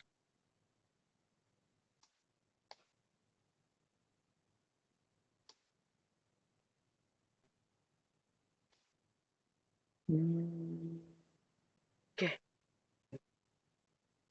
No, el problema no es ese, tengo que añadirla en el, ¿cómo es? En el teléfono. No, tampoco dice mucho.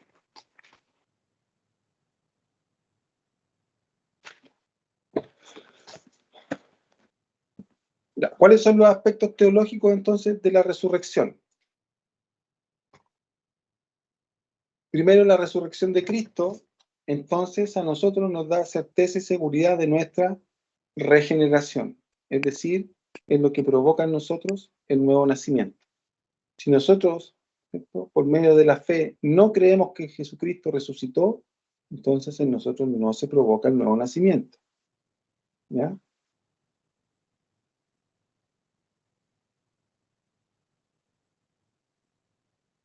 La resurrección entonces también asegura nuestra justificación, ¿cierto? O sea, tengo pagada la entrada, pues en este evento se entiende aprobada la obra de Cristo, ¿cierto? Porque Jesús murió cargando todo el pecado, ¿cierto? La soledad, ¿cierto? La ira de Dios, los dolores físicos, pero entonces Dios lo resucita, ¿ya?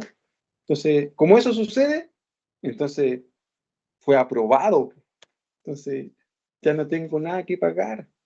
Usted tampoco. Si es que realmente ha entendido la obra de Cristo, ¿cierto?, en su vida.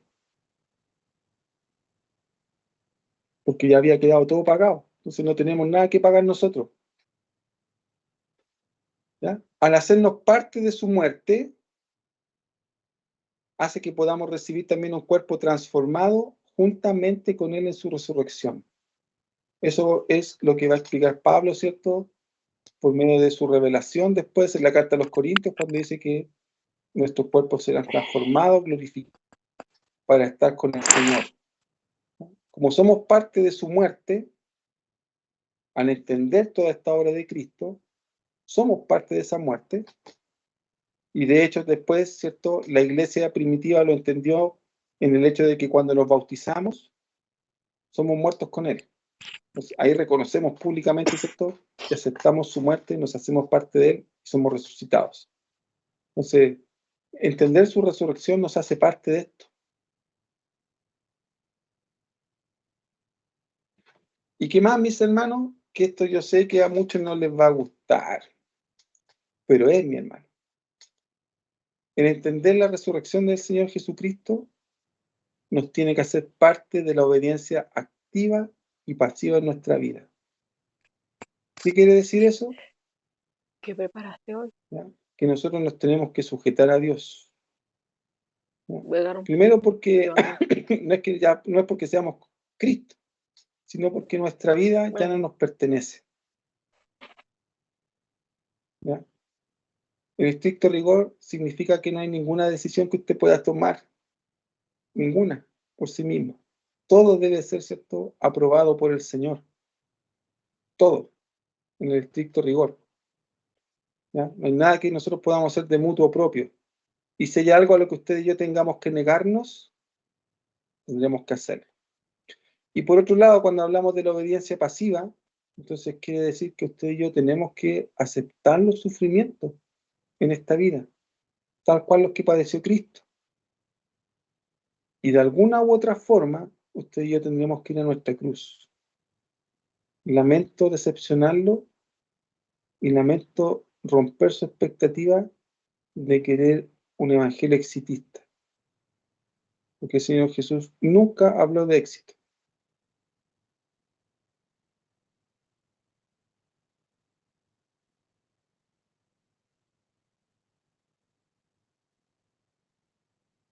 Ni nunca midió a sus discípulos por lo que tenían. La bendición de Dios se da en otra esfera, no en lo material. ¿Ya? Ahora eso no quiere decir que usted tenga que ir a hacer un voto de pobreza, andar como monje, ¿no? Mendigando o algo así. No, no tiene que ver con eso. Pero cuando alguien no tiene, le toca aceptar eso. Tenemos que vivir en esa dimensión. ¿Ya? Y tenemos que descansar en que Dios suplirá, nos dará todo, que no nos faltará. ¿Ya? Pero no podemos medir nuestro evangelio ni sentirnos aprobados por Dios por medio de lo que logramos o lo que tenemos. ¿Ya? Si estamos pensando así, solamente estamos en la mirada del saber quién es Dios y no de conocerle.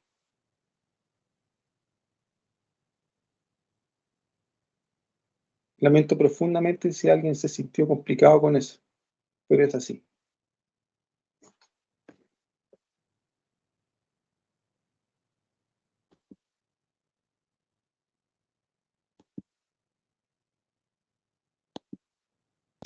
La ascensión, para terminar, ¿cierto? Esto que es la obra de Cristo. No fue un evento repentino, ¿ya? No fue algo así como, ¡ah, ese fue el Señor! No.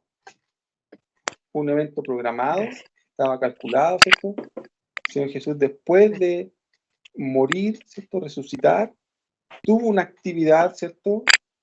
Con sus discípulos. Volvamos al libro de los Hechos. Lucas y Hechos, ahí es donde tenemos que mirar.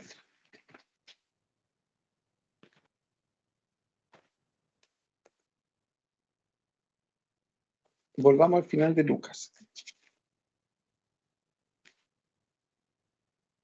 ¿Ya? El relato de Lucas es muy sencillo, ¿verdad? Solamente dice Lucas 24, 50, dice, y los sacó afuera hasta Betania, y alzando sus manos los bendijo. Y aconteció que bendiciéndolos, se separó de ellos y fue llevado arriba, al cielo. Ellos, después de haberle adorado, volvieron a Jerusalén con gran gozo, y estaban siempre en el templo alabando y bendiciendo a Dios. Amén. Ahí termina el relato de Lucas. Hechos capítulo 1, sin embargo, nos narra un poquito más esto de lo que está haciendo Jesús con sus discípulos entre este periodo de resurrección y el momento en que él asciende. Lucas capítulo 1 dice lo siguiente. En el primer tratado, oh Teófilo, hablé acerca de todas las cosas que Jesús comenzó a hacer y a enseñar, hasta el día en que fue recibido arriba. Hasta el día en que fue recibido arriba. Después de haber dado mandamientos por el Espíritu Santo a los apóstoles que había escogido. O sea, después de la muerte y la resurrección, ¿cierto? Estuvo con los 12 y con todos los apóstoles que había escogido. A quienes también, después de haber padecido, ¿cierto? Su muerte, se presentó vivo, ¿cierto? Lo vimos, con muchas pruebas indubitables. Mire, ¿cuánto tiempo se apareció? Apareciéndoseles 40 días, ¿ya? No es estricto, mis amados. Recuerden que el número 40 representa tiempo, propósito, representa generación, representa distintos aspectos, ¿ya? No vaya a ponerse a contar ahí como los católicos 40 días para celebrar el Pentecostés. Que es bonito, que, ¿cierto? Que representa cosas, pero no en estricto, ¿ya? 40 representa proceso, ¿ya? Número 40. El número 4, en lo general, también muchas veces representa, ¿cierto? O se menciona para generar estabilidad. ¿Ya? Una mesa tiene 4 patas porque es estable. Dice la Escritura que la tierra está puesta ahí sobre 4 pilares. 4 ángeles están alrededor, porque es lo que genera estabilidad. ¿Ya? Para los que les gusta la numerología, y eso representa el 4. ¿Ya? Se presentó apareciéndoseles durante 40 días y hablándoles acerca del reino de Dios. O sea, después de su muerte, ¿cierto? Después de su resurrección, después de comer pescadito asado, después de comer pan, después de mostrarle las heridas, entonces tuvo un tiempo ahí con los discípulos para seguir perfeccionándolos en el reino de Dios. Y estando juntos les mandó que no se fuesen de Jerusalén, sino que esperasen la promesa del Padre. ¿Ya?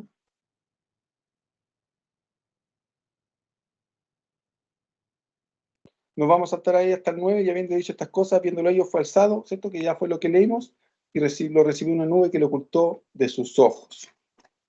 ¿Ya? Entonces, no fue un evento repentino. ¿Ya? La ascensión, lo que provoca en la vida de Jesús, ¿cierto? Que resucita, es que le otorga, ¿cierto? Como Dios hombre, en estas dos dimensiones, ¿cierto? Como un hombre ya que manifiesta mucho más de Cristo, una gloria y una honra que no había tenido. ¿Ya? Eso es lo que vemos ahí, ¿cierto? Que le dicen los ángeles, estos varones, a los que están ahí. Este Jesús que fue al cielo volverá. ¿Ya? Entonces, la ascensión, ¿cierto? Conceptualmente, teológicamente, aunque nunca dejó de estar ahí, pero conceptualmente, teológicamente, es la que lo vuelve a posicionar en el lugar de origen, ¿sí? En el cielo. ¿Cuáles son las implicancias doctrinales entonces de la ascensión para los hombres? Su ida al cielo, ¿cierto? Que él haya subido, asegura que nosotros también iremos. Yo allá voy a estar. Este hermoso cuerpo va a subir con el Señor. Espero que el suyo también.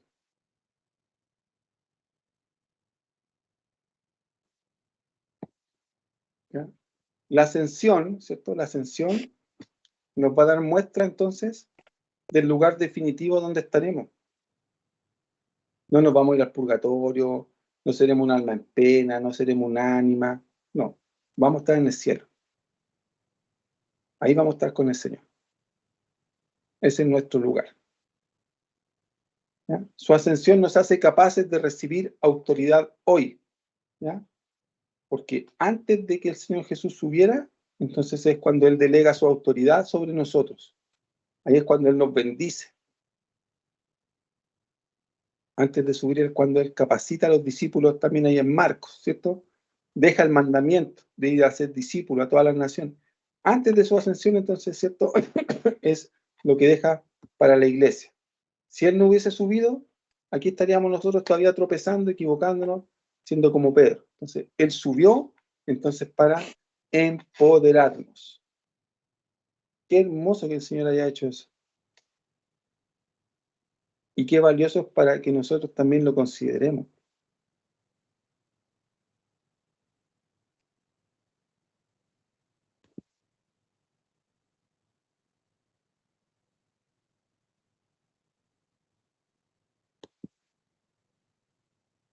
Entonces, ¿qué vimos hoy día?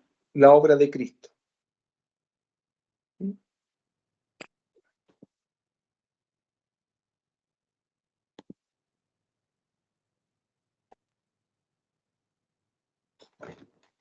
Tus reflexiones. Por favor, los que no opinaron la semana pasada, pero reflexiones, ¿ya? Empieza a trabajar esa área de su vida, reflexiones. Maximiliano San Martín.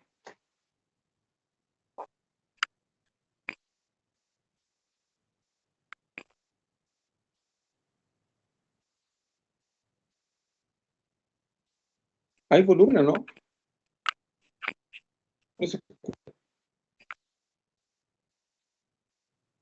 Yo por lo menos no escucho. ¿Los demás escuchan?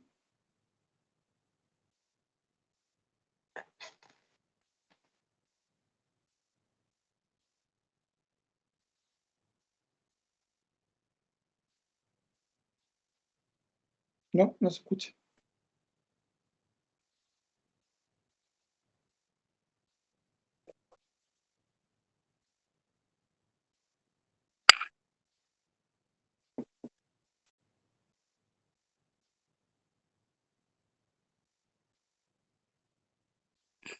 No, es como que no tiene volumen. Ya, el próximo.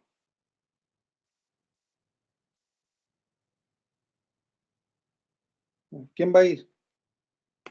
Ya, Esteban Salazar.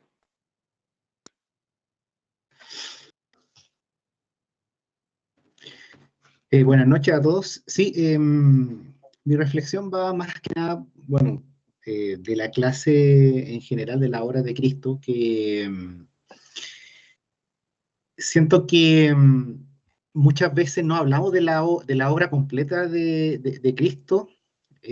Siempre se habla mucho de que Cristo vino al mundo, se habla mucho también de la muerte, y Cristo murió, y Cristo murió, y Cristo murió. Entonces, y se le da como poco énfasis en la resurrección y también en la ascensión. Y yo creo que la resurrección, si bien las otras partes son súper importantes, pero la resurrección, o sea, es la que marca la diferencia, inclusive hasta de otras religiones o incluso personas que creen que Jesucristo existió, por ejemplo, en forma humana. ¿Ya? Y muchos ateos, de hecho, dicen que Jesucristo existió, el hombre, el Jesucristo hombre, ¿ya? Pero muchos de ellos no creen en la resurrección. Y ahí es donde está la diferencia en nuestra creencia, ¿ya? De que nosotros sí creemos en la resurrección. Hay muchas personas que creen en que Cristo vino al mundo, de que Cristo murió, hasta que Cristo fue crucificado, pero no creen en la resurrección. Entonces, esa es la parte que nos diferencia de, eh, de ser un verdadero hijo de Dios, ¿cierto? Creo que la resurrección viene y la ascensión vendría siendo como la guinda de la torta y como el fundamento de nuestra fe, ¿cierto? Porque así como muchas personas creen en Cristo, pero dudan de su resurrección, dudan de su ascensión, ¿ya? Entonces, es tan importante comprender, y usted lo explicó muy bien en la clase, de que la obra de Cristo es completa, ¿ya? Entonces estaba reflexionando sobre eso y también quería hacer una consulta. No me acuerdo en qué parte de la Biblia dice que Jesús, cuando muere, baja al infierno, ¿ya? Entonces, no me acuerdo el versículo bíblico, pero quería saber a qué pertenece ese evento técnicamente, si es a la muerte o a la resurrección. Eso. No sé.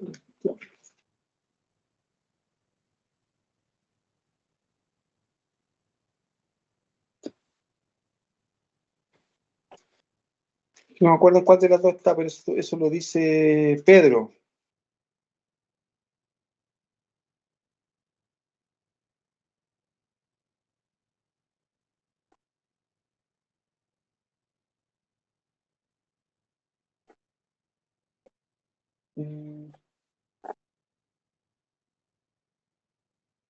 Sí, eso lo dice Pedro en una no me acuerdo si en primera o en segunda de Pedro. No.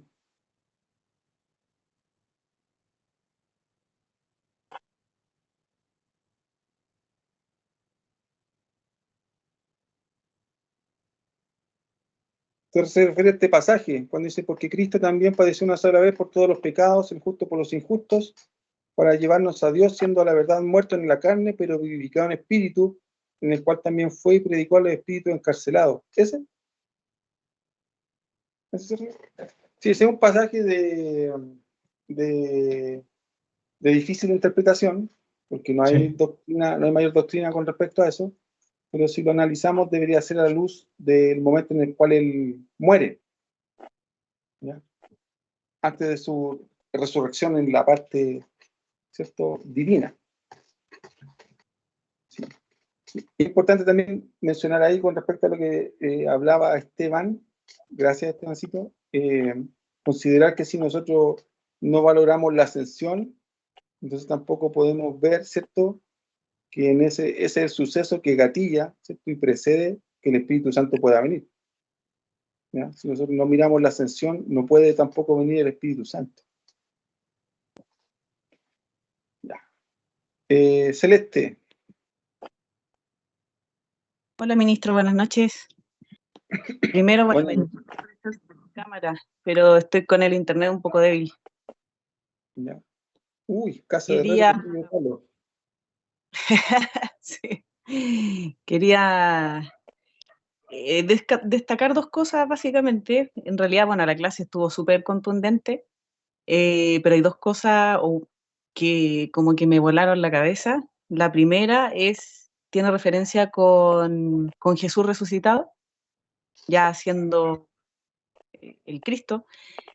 Que usted decía, claro, que resucitó como en el cuerpo que posiblemente tuvo Adán, eh, con capacidades que a lo mejor que perdimos finalmente en el huerto del Edén. Entonces eso como que me impactó dentro de la clase, y lo otro es, claro, que a veces uno piensa que es como optativo rendir quizás áreas de nuestra vida, pero básicamente nuestra vida es del Señor. Y es así, nada más que eso. O sea, somos, como decía Pablo, claro, esclavos de Él. Entonces, claro, eso, reflexionaba respecto de eso en la clase. Sí, esa es la realidad. Más que una verdad, es una realidad. O sea, ya no hay áreas de nuestra vida que puedan quedar fuera del señorío de Cristo, ¿ya? Claro, Y si alguien no lo contempla de esa forma, entonces la obra de Cristo en esa persona no es completa. Porque no se está dejando exacto, gobernar, ni se está dejando, ¿cierto?, señorear por Él. exacto. Eso, ministro, gracias. Ya. Gracias, Celeste. Eso es fuerte. Es algo que tenemos que trabajar constantemente. Siempre tener conciencia de eso. Bueno, Katie, Sí.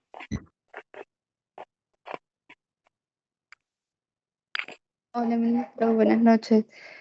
Bueno, em, en cuanto a la clase, también me amplió la visión acerca de la obra de Cristo, porque verdaderamente como que se centra en cuanto a la muerte y es todo, ¿no? Y cada parte es importante y que nos afecta de muchas maneras. Em, Bueno, más que realmente de decir quizás una reflexión, me quedó una duda porque, o más bien una pregunta que quizás no tiene su respuesta así sencillita, pero usted mencionó algo como que del cuerpo de Cristo, de Jesús, que cuando resucitó se piensa que no se podía tocar porque se corrompía.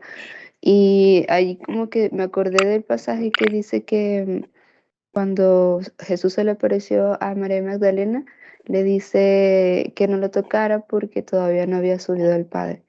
Entonces, ¿será que tiene relación con eso? ¿Por qué le habrá dicho eso? precisamente por eso, ¿ya? Por ese, no es por un tema machista, porque, claro, yo podría decir, ¿cómo a los discípulos le dijo venir y tocar? Pero los discípulos no tocaron, ¿ya? Sí. En ese sentido tenemos que ver que Cristo en su omnisciencia, ¿no?, conoce todas las cosas, y Él no iba a dejar tampoco que se dañara esa cualidad de su cuerpo, ¿ya? De hecho, si nosotros vemos todas las lecturas que vimos, Él toma el pan en parte y Él se los da. Tampoco ni siquiera deja que los demás le den a Él. Entonces, precisamente tiene que ver con eso de que la naturaleza, porque Él está en una nueva naturaleza de su cuerpo en este mundo. Entonces, obviamente no puede, ¿cierto?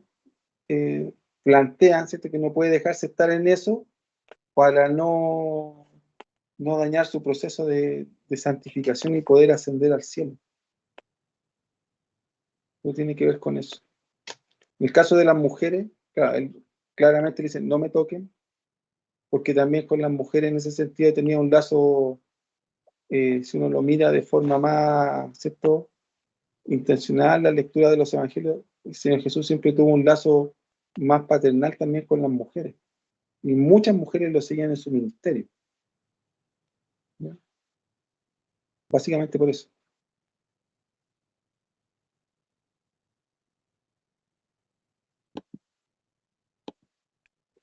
Uno más.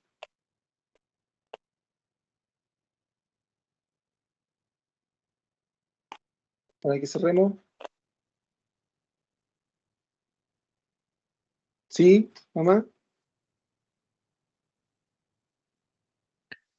Bueno, yo creo que como la mayoría, siempre oímos, escuchamos hablar de la vida, pasión y muerte de nuestro Señor Jesucristo. Y como que ahí, hasta ahí llegaba toda la obra. Pero qué increíble darme cuenta al menos de todo lo que este evento de la ascensión implica, lo que nos trajo, digamos, este evento de la ascensión, que nunca lo consideramos, digamos, dentro del ministerio de Cristo. Todo lo que nos hizo, digamos, como decirlo de alguna manera, ganar, o sea, de tener derecho a estar con Él en el cielo, todo lo que vimos en la PPT, que no recuerdo todo completo, Lo pero que nos hace partícipes. sí, o sea, eso, darme cuenta de todo lo que logramos con este evento. Como siempre teníamos hasta ahí nomás, hasta la muerte, como decían todos los hermanos, no teníamos mayores, no sé, no decir como conocimiento, porque leíamos de que había una resurrección, de que había una ascensión, pero como que no le habíamos tomado el peso al evento, todo lo que implicaba esos eventos en sí. Eso. Bien. Sí, sin duda son cosas que en la medida que las vamos descubriendo y tenemos la oportunidad de conocernos, ¿cierto? A lo único que nos tiene que llevar es que podamos rendir solamente más nuestra vida al Señor. Esto no tiene que ver con cuanto más, como le dije al comienzo de la clase, no es cuanto más sabemos de Él, sino cuanto más lo conocemos. Y el hecho de conocer estas cosas, lo único que tiene que provocar es que nosotros podamos inclinar más nuestra vida, a pesar de todos los detalles que tengamos, ¿cierto? Y en los cuales cada uno de nosotros está en su debido tratamiento por parte del Señor, pero que podamos inclinar nuestra vida para agradecerle. ¿Sí? Una de las cosas que